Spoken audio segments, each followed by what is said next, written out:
Good afternoon student. शिक्षण श्रेणी 9 के हिंदी शिक्षण में आज हम पुनः अध्ययन करेंगे राहुल सांस्कृत्यायन की यात्रा वृत्त विधा ल्हासा की ओर। इसके पूर्व के वीडियो में हमने आपको यात्रा वृत्त विधा के विषय में आपको जानकारी प्रदान की, उस पर कुछ व्याख्यान प्रस्तुत किया था कि यात्रा वृत्त विधा क्या होती है, लेखक इसे किस प्रकार अपने अनुभूतियों, अपने अन्वेषण के द्वारा साहित्य में समृद्ध करता है, साहित्य का सृजन करता है, उसको लिख करके हम लोगों के बीच में से प्रस्तुत करता है और दूसरे स्थान की यात्रा की हुई वहाँ की जीवन शैली के, वहाँ की संस्कृति सभ्यता के विषय में मुझे क्या होता है, हम लोगों को जानकारी मिलती है, हम लोगों को जानकारी प्रदान की जाती है। तो लेखक का मानना है कि यात्रा करना एक मनुष्य का एक अंग है और यात्रा करके हम सुदूर देश में जा करके, दूसरे देश में जा करके या सुदूर स्थान पर जा करके वहाँ की जीवन शैली, मनुष्यों के रहन सहन, वहाँ की संस्कृति, वहाँ के संविधान, वहाँ के नियम, वहाँ के वातावरण, वहाँ की प्राकृतिक छवि छटाओं का दर्शन, वहाँ के मार्ग, हर प्रकार की जानकारी को हम प्राप्त करते हैं, उनकी अनुभूति करते हैं और करके हम उसको क्या करते हैं, लोगों के बीच में प्रस्तुत करते हैं, वहाँ की जानकारी दूसरों को बताते हैं। तो यात्रा वृत्त विधा में जब लेखक किसी स्थान की यात्रा करके उसे कलात्मक ढंग से साहित्य में उसे सृजन करता है और साहित्य को समृद्ध करता है, लोगों के बीच में प्रस्तुत करता है, भाषा चाहे हिंदी भाषा में हो, चाहे वो अंग्रेजी भाषा में हो, चाहे संस्कृत भाषा में हो, हर लैंग्वेज में भी यात्रा वृत्त लिखे जा सकते हैं। जिस भी लैंग्वेज का कवि होगा या लेखक होगा उसको अपने अनुभव अन्वेषण के द्वारा उसे लिपिबद्ध करके कलात्मक ढंग से लिख करके हम साहित्य के रूप में से प्रस्तुत करता है और लोगों के बीच में जाकर के उसके विषय में जानकारी प्रस्तुत करता है। तो इसी ये ल्हासा की ओर भी एक यात्रा वृत्त है जिसमें कभी तिब्बत की यात्रा, उसी के मार्ग से जाते हुए तिब्बत जा रहा था और वहाँ के जाते हुए वहाँ के जो रास्ते पड़े ल्हासा की ओर, वहाँ उधर से जाता हुआ लेखक वहाँ के लोगों की जीवन शैली, वहाँ के रहन सहन, वहाँ के व्यवहार प्रतिभा, वहाँ के संविधान, वहाँ के नियम, स्त्रियों की दशा, मार्ग, वातावरण, किस प्रकार से लोग वहाँ पर रहते हैं, हर प्रकार की जानकारी अपने कलात्मक और अन्वेषणात्मक शैली में यहाँ पर प्रस्तुत किया है। तो ये तिब्बत के मार्ग जाते हुए, नेपाल के मार्ग से जाते हुए जब तिब्बत कभी जा रहा था तो सारी जानकारी तिब्बत के जाते हुए मार्ग की भी प्रस्तुत की और तिब्बत की संस्कृति का भी प्रस्तुत इसमें किया है। थोड़ा थोड़ा अनुच्छेद करके हम इसको पढ़ेंगे, इसके विषय में हम आपको व्याख्यान प्रस्तुत करेंगे और थोड़ी थोड़ी आपको इसको विभिन्न वीडियो के माध्यम से आपको इस पर जानकारी प्रस्तुत करेंगे। स्वतः ही आप लोग इसका प्रश्न उत्तर भी पढ़ करके, बुक से पढ़ करके, अपने पुस्तक से पढ़ करके इसका क्वेश्चन आंसर जो पीछे दिया उसका भी आप लिखते रहें और शब्दार्थ जीवन वृत्त भी कवि का आप लोग लिखिए और उसको भी तैयार रखिए। तो ल्हासा की ओर यात्रा वृत्त के विषय में हमने आपको बताया। अब थोड़ा अनुच्छेद इसको हम पढ़ करके आपको किसके विषय में थोड़ा व्याख्यान प्रस्तुत कर रहे हैं। वह नेपाल से तिब्बत जाने का मुख्य रास्ता है। फरी कलिंगपोंग का रास्ता जब नहीं खुला था तो नेपाल ही नहीं, हिंदुस्तान का भी चीज़ें इस रास्ते तिब्बत जाया करती थी। ल्हासा की ओर मतलब नेपाल का जो बॉर्डर है, जो रास्ता मुख्य रास्ता है तिब्बत जाने का, उसी से हिंदुस्तान के प्रत्येक जो निर्यात होते थे वस्तुओं का, खाद्य पदार्थों का या किसी भी वस्तुओं का, ये इसी रास्ते पर से जाया करते थे। और इसी रास्ते से कभी क्या लेखक क्या कर रहा है, यात्रा का शुरुआत कर रहा है। इसी रास्ते से कभी क्या कर रहा है, वो लेखक क्या कर रहा है, उस तिब्बत पर जाने के रास्ता का प्रयोग कर रहा है, मतलब इसी रास्ते से वो यात्रा शुरुआत कर रहा है, जा रहा है। फिर देखिए तिब्बत जाया करती थी। यह व्यापारिक ही नहीं, सैनिक रास्ता भी था, इसलिए जगह जगह फौजी चौकियां और किले बने हुए थे। तो ये सैनिक रास्ता क्यों था, क्योंकि ये बॉर्डर था, नेपाल हिंदुस्तान का बॉर्डर था और बॉर्डर पर क्या होता है, तमाम चौकियां होती हैं, तमाम पुलिस स्टेशन भी होते हैं, तमाम फौजी और सैनिक वहाँ पर उसकी रक्षा के लिए अपने देश की बॉर्डर पर रखवाई करने, देश के शत्रुओं से रक्षा करने वहाँ पर लगे होते हैं। तो जाहिर है कि वहाँ पर क्या होता है कि वहाँ पर उस बॉर्डर पर सैनिक पुलिस फोर्स लगी ही रहेगी। तो इसका भी जिक्र यहाँ पर कवि ने किया है, वो लेखक ने किया है। तो लेखक जाता हुआ इसका चित्रण किया, सब चीज़ बता रहा है, जाते हुए हर चीज़ की हमें परिचित करा रहा है। इस फिर देखिए जिनमें कभी चीनी पलटन रहा करती थी। आजकल बहुत से फौजी मकान गिर चुके हैं। दुर्ग के किसी भाग में जहाँ किसानों ने अपना बसेरा बना लिया है, वहाँ घर कुछ आबाद दिखाई पड़ते हैं। ऐसा ही प्रत्यक्ष एक चीनी किला था, हम वहाँ चाय पीने के लिए ठहरे। तिब्बत में यात्रियों के लिए बहुत सी तकलीफें भी हैं और कुछ आराम की बातें भी। वहाँ जात पात छुआछूत का सवाल ही नहीं। अब वहाँ पर वो ल्हासा की ओर गया, वहाँ की सैनिक के विषय, वहाँ की जानकारी के विषय में वहाँ पर जानकारी प्रदान की। तो कुछ स्थान, नए स्थान पर सैनिकों ने अपना बसेरा बना लिया था, अपना डेरा, अपने तंबू, अपने सब कुछ रहने का स्थान, बटालियन सब वहीं पर शिक्षण करते थे। और कुछ एक स्थान का जिक्र यहाँ पर किया गया कि वहाँ पर पहले वो स्थान, वहाँ पर जो सैनिक अपना प्रशिक्षण, जो अपने डेरा लगाते थे, रहते थे, एकत्रित होकर के हर प्रकार की जो वहाँ पर प्रशिक्षण का कार्य करते थे, और जो अपने बटालियन का फौज टुकड़ी रुकती थी, वो स्थान पहले उधर था, जो कि अब बदल करके तिब्बत के बॉर्डर के बगल में आ गया है। तो वहाँ का जिक्र था कि वहाँ की जो पहले बने हुए थे चौकियों की, वो क्या हो गए, ध्वस्त हो गए। क्योंकि जब कोई किसी घर में या कहीं पर छोड़ देता तो धीरे धीरे क्या होता है, वो बेकार होने लगता है, धीरे धीरे गिरने लगता है। तो इसका भी जिक्र किया है लेखक ने। तो आगे फिर क्या लिखा, तिब्बती समाज। तिब्बत जब पहुंच जाते हैं, तिब्बत के लोगों को के विषय में वो जानकारी जब प्रस्तुत कर रहे हैं, तो तिब्बत के लोगों के विषय में जानकारी प्रदान कर रहे हैं, वहाँ के समाज के विषय में, वहाँ की संस्कृति के विषय में, वहाँ के लोगों के विषय में, वहाँ के धर्म अन्वय क्या क्या सिद्धांत है, हर प्रकार की जानकारी इसमें लेखक जो है हमें प्रस्तुत कर रहा है, हमें जानकारी दे रहा है। तो यहाँ पर अब तिब्बती लोग के कैसी व्यवस्था है, यहाँ पर उसकी जानकारी प्रस्तुत कर रहा है। देखिए, वहाँ जात पात छुआछूत का सवाल ही नहीं है, वहाँ किसी प्रकार की जात पात नहीं है। ठीक, क्यों नहीं है? क्योंकि जात पात का भेदभाव वर्ण संप्रदाय के तरीके से होता है। लेकिन तिब्बत समाज क्या है कि वहाँ पर बौद्ध धर्म की उपासना करने वाले हैं, सारे के सारे वहाँ पर बौद्ध धर्म को उपासना करते हैं। इसलिए तिब्बत के जितने भी लोग हैं, केवल मनुष्य को समझते हैं। वहाँ पर जात पात छुआछूत का कोई भेदभाव नहीं है। अहिंसा या परमो धर्म, मनसा वाचा कर्मणा, किसी भी प्रकार से कोई प्रकार की वहाँ भी हिंसा नहीं है। सभी लोग न जात पात का भेदभाव करते हैं, न किसी प्रकार से, चाहे वक्तव्य से हो, चाहे कर्म से हो, चाहे मन में विचार से, किसी प्रकार के हिंसा भाव को अपने मन में नहीं लाते, न करते हैं। तो इस प्रकार से वहाँ पर न तो छुआछूत का कोई भेदभाव, न जात पात ऊंच नीच से कोई भेदभाव, सभी समान रूप से प्रेम भाव से आपस में निवास करते रहते हैं। यहाँ पर जानकारी तिब्बत की यहाँ पर लेखक हमें दे रहा है। फिर देखिए आगे है, चीनी सी तकलीफी भी है और कुछ आराम की बातें भी। जात पात छुआछूत की सवाल ही नहीं, और औरतें पर्दा ही करती हैं। बहुत निम्न श्रेणी की भिक्षुकों को लोग चोरी के डर से घर के भीतर नहीं आने देते। तो वहाँ पर क्या है कि यहाँ पर दिया जा रहा है कि औरतें जो हैं वहाँ पर किसी प्रकार का पर्दा नहीं करती हैं। मतलब वहाँ पर एक सभ्य समाज है जो स्त्रियों का सम्मान करता है, जो स्त्रियों के प्रति श्रद्धा भाव रखता है। किसी प्रकार के वहाँ की कोई समस्या स्त्रियों के प्रति नहीं है, न कोई प्रथा में बंधे हुए वो रहती हैं। इसलिए वहाँ पर स्वच्छंद हैं, वो भी अपने तरीके से भाव भजन करते हैं, अपने तरीके से रहन सहन कर सकते हैं, उनको भी अपने जीवन जीने का अधिकार प्राप्त है। तो ये बौद्ध धर्म में ऐसा है। बौद्ध धर्म जब आया था शिक्षण में, तभी से स्त्रियों की शिक्षा शुरू हुई थी। क्योंकि बौद्ध धर्म के पहले जितने भी वर्ण व्यवस्थाएं थी वो विभक्त थी तमाम जातियों में, और स्त्री शिक्षा को प्रदान नहीं किया जाता था।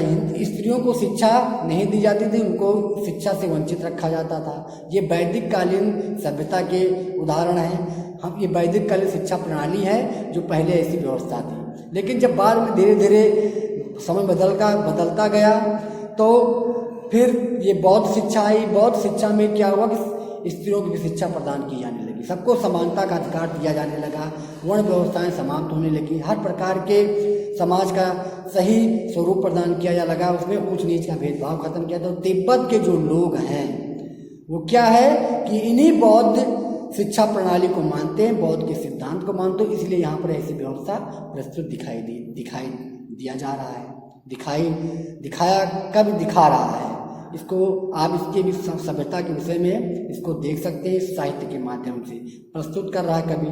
तो कुछ उसके बाद फिर बहुत निम्न श्रेणी की भिखमंगों को लोग चोरी के डर से घर के भीतर नहीं आने देते। जो वहाँ पर बहुत ही निर्धन व्यक्ति जो भिक्षा मांगता था, निम्न क्लास का व्यक्ति था, उसको ही थोड़ा समाज से बहिष्कृत किया जाता था। जो बाकी जितने भी वहाँ पर लोग थे, सबके घर में किसी प्रकार की समस्या नहीं थी। कोई भी आए, कोई भी जाए, कोई किसी प्रकार की कोई दिक्कत नहीं थी। उसके बाद फिर आगे लेखक देखिए क्या प्रस्तुत कर रहा है कि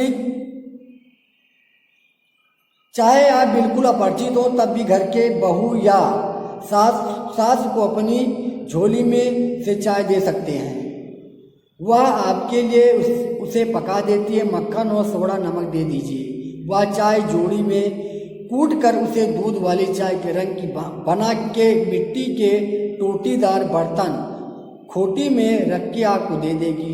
यदि बैठक की जगह चूल्हे से दूर है और आपको डर है कि सारा मक्खन आपकी चाय में नहीं पड़ेगा, तो आप खुद जाकर चौनी में चाय मथ कर ला सकते हैं। चाय का रंग तैयार हो जाने पर फिर नमक मक्खन डालने की ज़रूरत होती है। तो वहाँ पर जो पेय पदार्थ चाय है, इसके विषय में प्रस्तुत किया गया है। इसके विषय में बताया गया है कि वहाँ पर आप जाएंगे, अगर आप अपरिचित भी हैं, आप दूर देश या भिन्न देश से आप वहाँ पर आगमन किया है, आपने वहाँ पर पहली बार गए, अगर आप अपरिचित हैं, तो ऐसा नहीं कि आपके साथ वहाँ पर किसी प्रकार का भेदभाव किया जाएगा। आप वहाँ जाएंगे, जैसे वहाँ के लोग हिल मिल के साथ में रहते हैं, और जैसे ही आप वहाँ पहुँचेंगे तो वहाँ के घर के जिस घर पर आप जाएंगे वहाँ भी आपको ससम्मान आदर प्रस्तुत किया जाएगा। आपको पूर्ण आदर दिया जाएगा, आदर सम्मान दिया जाएगा।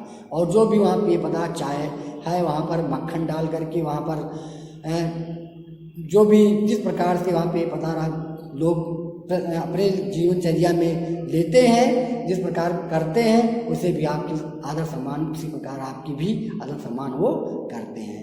ठीक, उसके बाद फिर हम आगे का अनुच्छेद और भी थोड़ा देखते हैं। प्रत्यक्ष चीनी किले से जब हम चलने लगे तो एक आदमी राहदारी मांगने आया। हमने वह दोनों चिटें उसे दे दी। शायद उसी दिन हम थोंगला के पहले के आखिरी गांव में पहुंच गए थे। यहाँ भी सुमित के जान पहचान के आदमी थे और भिखमंगे रहते भी ठहरने के लिए अच्छी जगह मिली। ठीक, तो यहाँ पर क्या हुआ कि सुमित के वहाँ के इनका मित्र था सुमित, जो भी बौद्ध उपासक था, वो लेकर गया, बौद्ध धर्म का अनुयायी था सुमित, और इनको लेकर गया वहाँ पर थोंगला, जहाँ ऊंची नीची जो भूमि का स्थान को थोंगला कहते हैं, ऊंची नीची भूमि। तो यहाँ तिब्बत की जो भूमि थी वो क्या थी, ऊंची नीची थी। जगह जगह ऊंची नीचे स्थान पर घर बने हुए थे, लोग बौद्ध धर्म को मानने वाले थे। तो वहाँ पर सुमित इसका मित्र जो था साथी, इसको घुमाने के लिए जब वहाँ ले गया, तो जहाँ पर वो जाता था तो सुमित के साथ साथ, क्योंकि सुमित को सभी बौद्ध धर्म के लोग जानते थे, पहचानते थे, और इसी कारण ये जो लेखक था एक भिखमंगे के भेष में होते हुए भी इसको अब सुमित के साथ रहने की वजह से इनको भी वहाँ पर आदर सम्मान पूर्ण प्राप्त हुआ। लोग उनको आदर सम्मान से बैठाए और आदर सम्मान भी दिया। फिर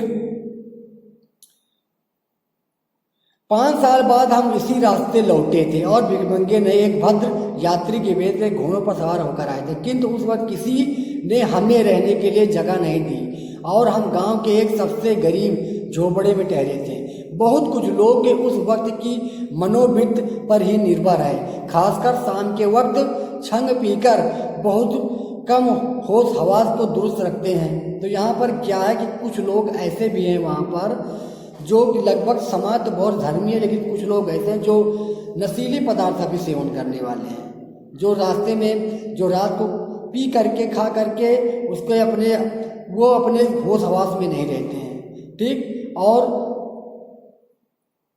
नहीं रहते, लेकिन फिर भी वो अपने मनोवृत्ति के अंदर प्रेम भाव को अवश्य जागृत रखते हैं। अगर कोई दूसरा आता है तो उसके पास श्रद्धा भाव प्रेम भाव अवश्य प्रस्तुत करते हैं, उसको दिखाते हैं। मतलब वो जो भी सेवन करते हैं, किसी भी क्षण का होश आवास को दुरुस्त रखते हैं। फिलहाल मतलब जो हमने अभी बताया कि होश हाथ दूर नहीं रखते, वो नहीं, मतलब कि होश आवाज़ को वो अपने पास रखते हैं और लोगों के प्रति सम्मान के प्रति जागरूक रहते हैं। लेकिन यहाँ पर दूसरे अनुच्छेद में आप यहाँ पर देख रहे हैं कि वहाँ पर जब लेखक जो था दूसरी बार जब वो भिखमंगे के वेश में वहाँ पर गया तो क्या हुआ कि भिखमंगे वेश में जाकर गया तो वहाँ पर उसको सम्मान मिला, लेकिन दूसरी बार जब भद्र पुरुष के रूप में गया, मतलब कपड़े हर चीज़ से पहन करके अच्छा बन ठन करके जब वहाँ पर गया तो उसको सम्मान क्यों नहीं मिला? उसको लोग आदर नहीं, उसको पहचाने तक नहीं। क्यों? क्योंकि उसके साथ तब सुमित नहीं था, उसका मित्र सुमित नहीं था, वो अकेले गया था, इसलिए लोग उसको भद्र पुरुष होने के बाद भी उसको सम्मान आदर नहीं दिया, न उनको पहचाना हो सकी, न ही उनको बैठने को कहा। तो यहाँ पर हम आगे और देखते हैं। अब हमें सबसे विकट डांडा ठोंगला पार करना था। डांडे तिब्बत में सबसे खतरे की जगह है।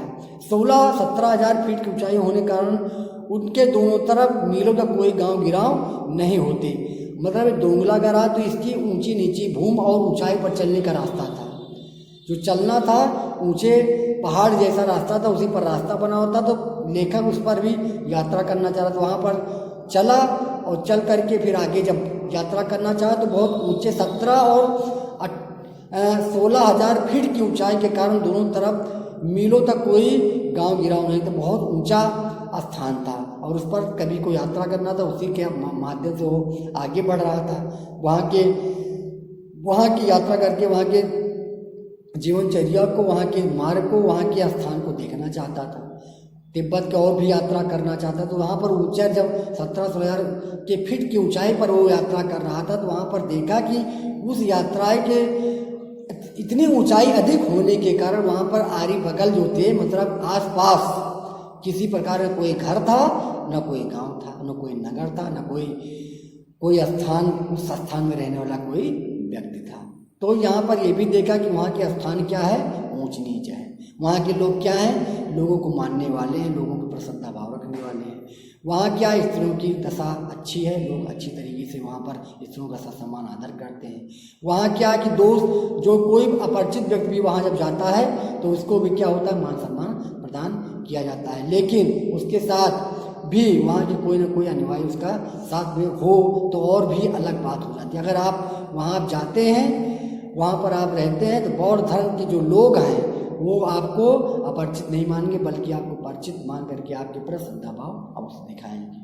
ठीक, यदि आप यहाँ की यात्रा के विषय में और देखना चाहते हैं, पढ़ना चाहते हैं, तो आप भी इसके विषय में और जानकारी प्राप्त करना, तो आप भी इस यात्रा वित्त विधा का जो राहुल सांकृत्यायन का जब लिहाजा की जो लिखा हुआ है, जो आप पढ़ रहे हैं वीडियो के माध्यम से, तो इसको भी आप पुनः एक बार अवलोकन करके, एक बार रीड करके, पठितव्य करके इसको पुनः आप इसको पढ़ सकते हैं और इसके विषय में और भी बारीकी से और भी गहराई से इसकी आप डीपली से आप इसकी जानकारी प्राप्त कर सकते हैं, इसके विषय में आप जान सकते हैं। तो कोई भी विधा का उद्देश्य अलग अलग होता है, निबंध का अलग, उसमें तमाम विचार होते हैं, विचार प्रस्तुत करते हैं, उसको हमें शिक्षा मिलती है कि हमें ऐसा किस प्रकार के हमें अंदर भाव रखने चाहिए। कोई भी जो विचारों के ऊपर दिया जाता है उसे निबंध कहते हैं।